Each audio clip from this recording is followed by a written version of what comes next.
والصلاة والسلام على خير خلقه سيدنا ونبينا ومولانا أبي القاسم محمد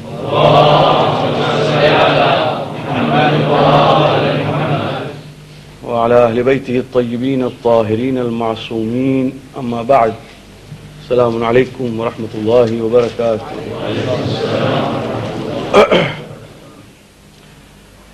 On the subject of Salaatul Jama'ah and its discipline, there are 2 or 3 Masail which I would like to present tonight. That the responsibility in the first line of Jama'ah is greater than the responsibility in the lines which follow. It's quite evident that in the first line you are connected by the person preceding you, and there's only one connection. Either from this side, if you are to the left of Imam, or if you are on the right of Imam, then it is from this side. And therefore, a gap of one person between the two is allowed. A gap of one person. More than one person gap will render namaz batil of others. There will be no connection. I am talking of the first line. But there are 2 things which we might take into consideration. One is a gap, another is an obstruction. A gap means there is a gap, an empty space between one namazi and another, and the gap is only enough to fill one man. That much is allowed. But obstructions mean that if a nabaligh boy or girl goes into the first line, who is not yet baligh, then he is not a gap, he is an obstruction between the two. And therefore in the first line, if there is an obstruction, even of one, namaz of others will be batil. That means they will not have jama'ah. They will have to convert their niyat into furada. And for that reason we would recommend that no nabaligh, or a boy or a girl who is not baligh, should go to the first line. Similarly, if we are a traveler anywhere and we have got qasr namaz to read, say dhuhr is being prayed by jama'ah, I went into the first line. After having completed 2 rakat, I sat down because my dhuhr is over. The others are going to complete into 4. If I sit down, then I am an obstruction. I should either get out, leave the gap. Gap is allowed. Obstruction is not allowed. Ha'il is not allowed. So what we should do is, we just stand up again and reconnect for other 2 rakat. We may have qada, or it may be asr. We can pray while Imam is praying dhuhr, you can pray or asr with him. There is no problem.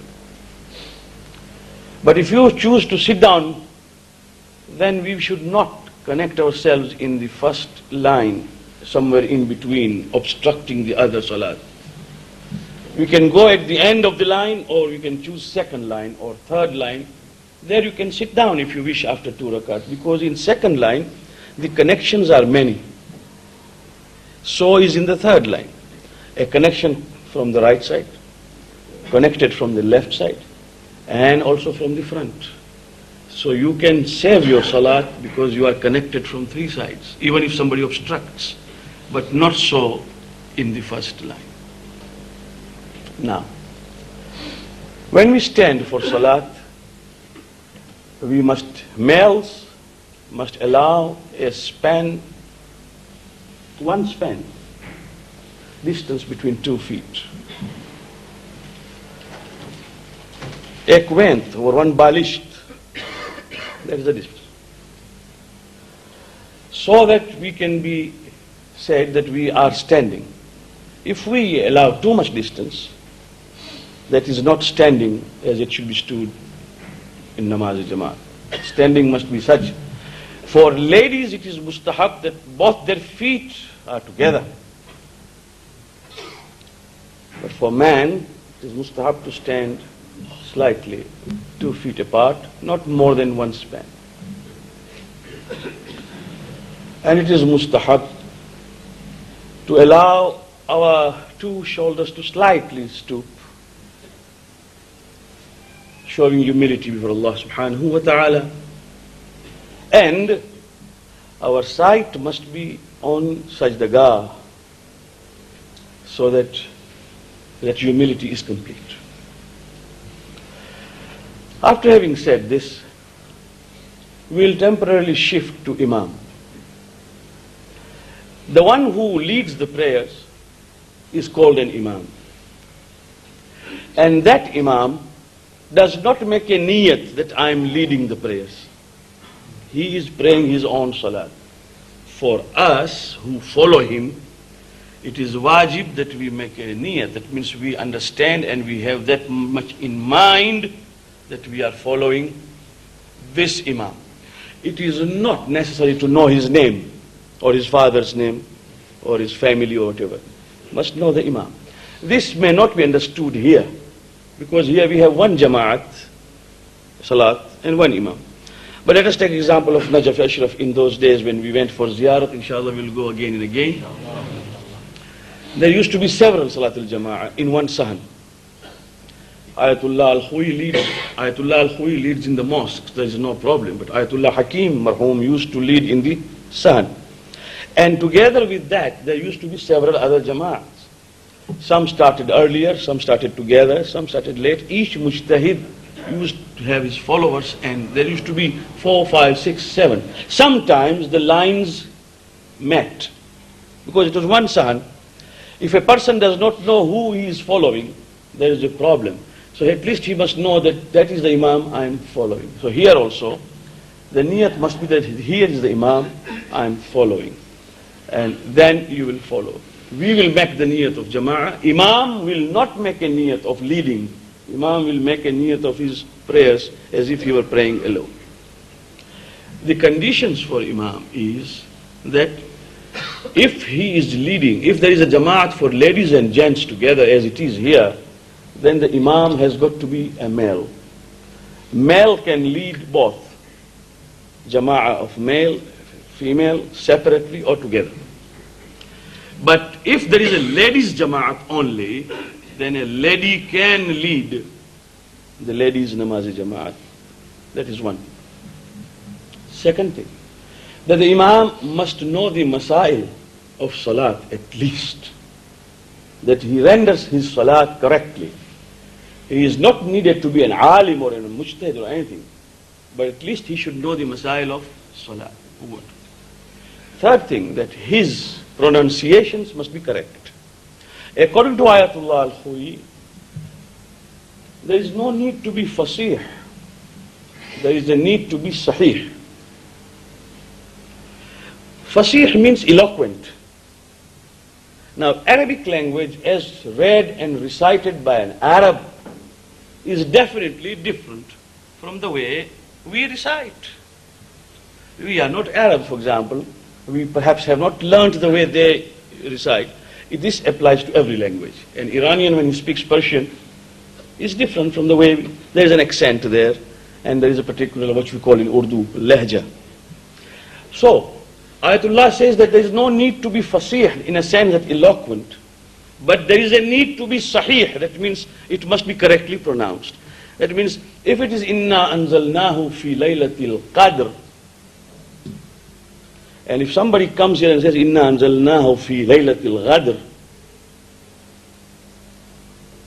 because he cannot pronounce qaf properly and he pronounced ghadr, or hay is not pronounced properly, or ayn is not given properly, then in that case, those who can will not be able to follow. This is very important. The meaning changes. Inna anzalnahu fi laylatil qadr means we have sent down this Quran in the night of Qadr. And if you say inna anzalnahu fi laylatil ghadr, then it means we have sent down this Quran in the night of rebellion. Changes. So, it is very important that he should be able to pronounce it correctly. And he should be a Shia Ithna Ashari Imamiyah.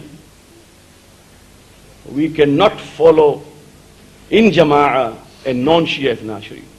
And Ayatullah al-Khui's fatwa, where he says that if there is a Sunni Jama'at and you want to follow, please join the line. People have not understood the mas'ala correctly. I must make it clear here that Ayatullah Khui says that if there is a Jama'ah of Ahlus Sunnah and you are there, like when you are in Makkah, do not walk out to show that you are not Muslims. People are praying together, join. And this is not new. What Imam Ja'far Sadiq salawatullahi wa salamu alayhi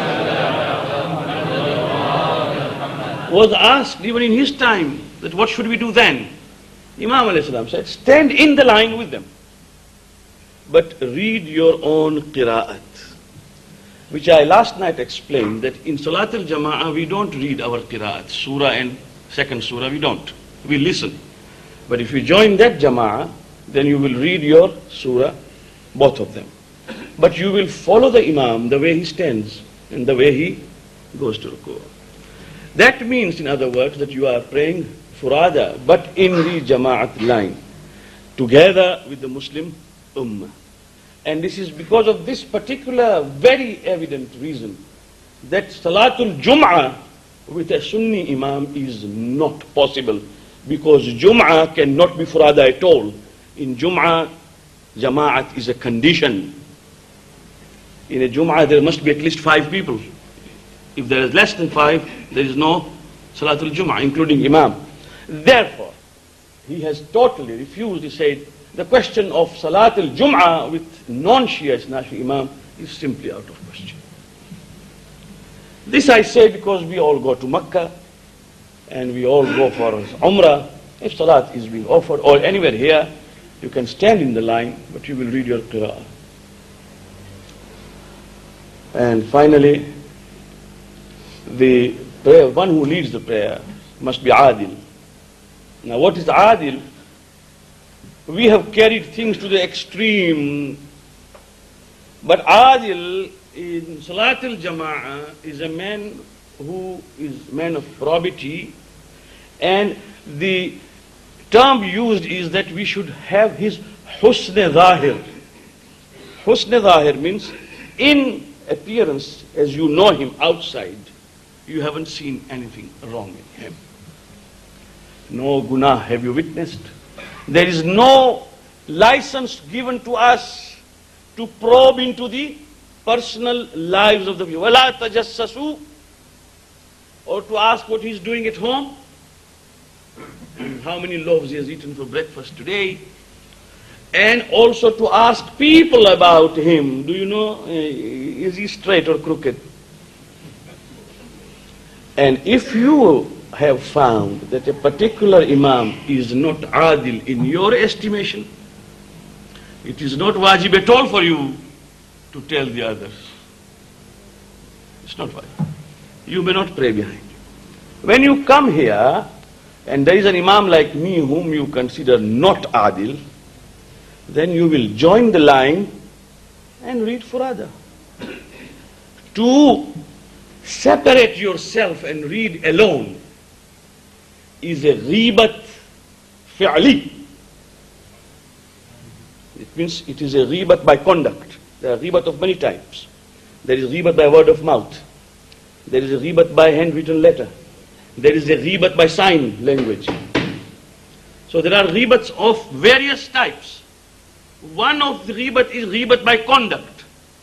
That means I am particularly acting in a manner to make all the people see that the fellow who is leading is not adil. So this is a ghibat fi'li. So there are 2 alternatives. Either pray at home and don't come. Come here after namaz so that you are not seen. Or if you come, then join the jama'ah. But do your furada niyyah, not in the first line, second, third, and so on, so that nobody's salat is spoiled. I hope, and we continue, inshallah. Last night I said that there was a secret, and many people are in suspense, because there are 114 surahs in the Quran, and they don't know which one I'm going to pick. But there is no secret. The fact is that I wanted to continue with a surah which would ensure at least one thing, that after 23rd night people will come.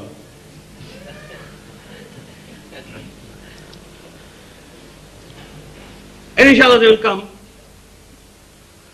Because the message is Quranic message, and we would like to see it reach to each and every household and to all of us. Before I do that, and I declare which surah it is going to be, there are 2 or 3 considerations also. Last night I finished As-Sirat. What I did not mention then was that there is another Sirat.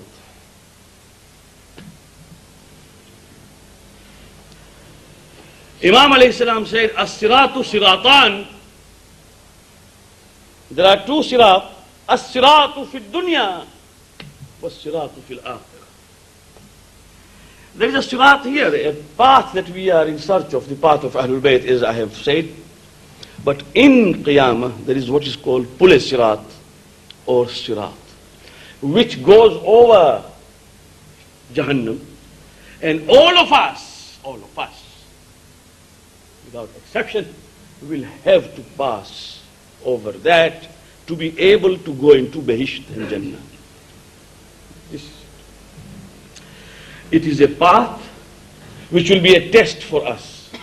And that is the reason why when we do masah, for example, in wudu, there are so many du'as to read. We may not remember du'a in Arabic, at least we can remember the meaning and translation. When we do masah on our feet, the du'a says, Ya Allah, on the day of Qiyamah, let these 2 feet be steadfast on Pul Sirat. Because it is there that people will slip and fall into Jahannam and hell. وَإِن مِّن إِلَّا هُوَ وَارِدُهَا كَانَ عَلَى رَبِّكَ حَتْمًا مَقْضِيًّا. There is no one who will not pass over that. It will all depend upon my amal. And that is where Imam alayhi salam, as a metaphor and simile, said, it will be thinner than the edge of the sword. It will be thinner than your hair. It will be sharper than the edge of the sword. The metaphorical meaning is that to pass from over there is going to be a test. Suddenly somebody comes and grabs my hand and says, Mister, where are you going? You owe me so much. You didn't pay? Mister, where are you going? How can you go when you haven't settled the scores with me? The accusations, the ghibah. So it's not easy as people say, inshallah. Imam Hussain ke gham pe rote rote seedhe jannat mein chale jaoge. That is not possible. Because even Imam Hussain alayhi salam's blood was not that cheap.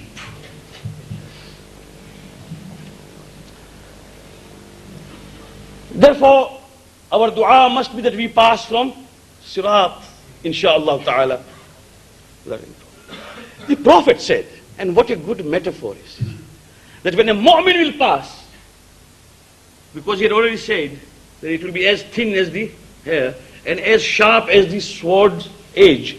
Then he said, when a mu'min will pass, he will pass like a current of electricity. يَجُوزُ عَلَى الصِّرَاطِ كَالْبُرَّاقِ. He will just pass. But when those with accountabilities will pass, they will have to give account.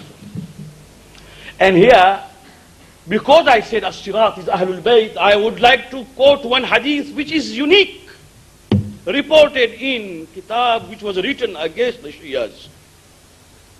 As-Sawa'iq al-Muhriqa by Ibn Hajar al-Haythami al-Makki. A book which was written against us. As-Sawa'iq al-Muhriqa means the lightning which burns. In that, I don't know what happens. Sometimes Allah in Quran says, وَلِلَّهِ الْحُجَّةُ الْبَالِغَةُ. Sometimes Allah has got His authority impressed upon us, imposed upon us. He does what He likes.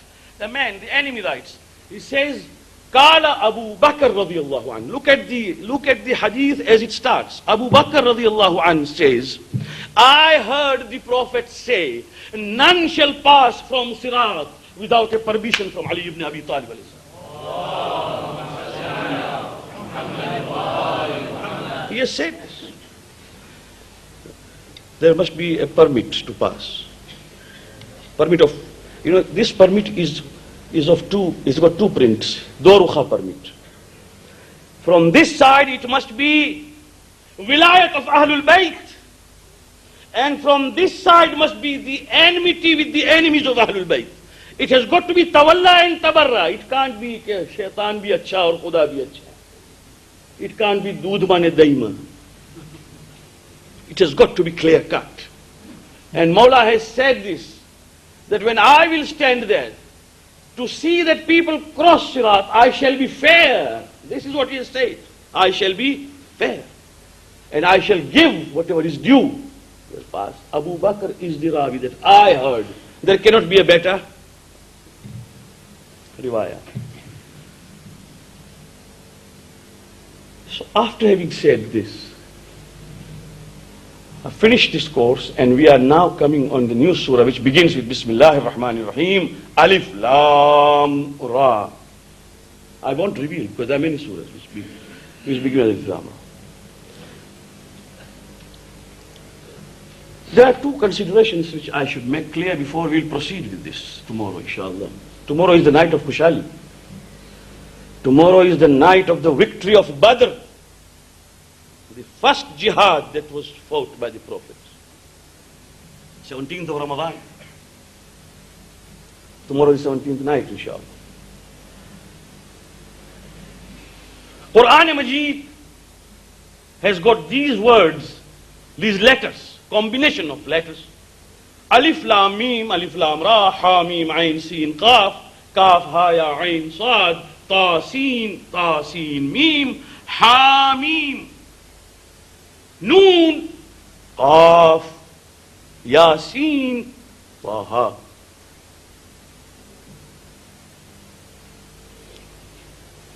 And the meaning of this particular, it is not redundant, it is not useless, it is not meaningless.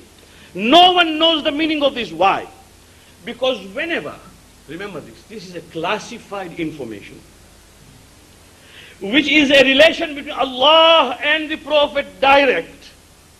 And in these words and letters there is a message coded which is to the Prophet himself. And today it is very easy for any student of chemistry. He writes COH, I don't know what they write here. If I am given to read, I will write Co. I will read it as Co.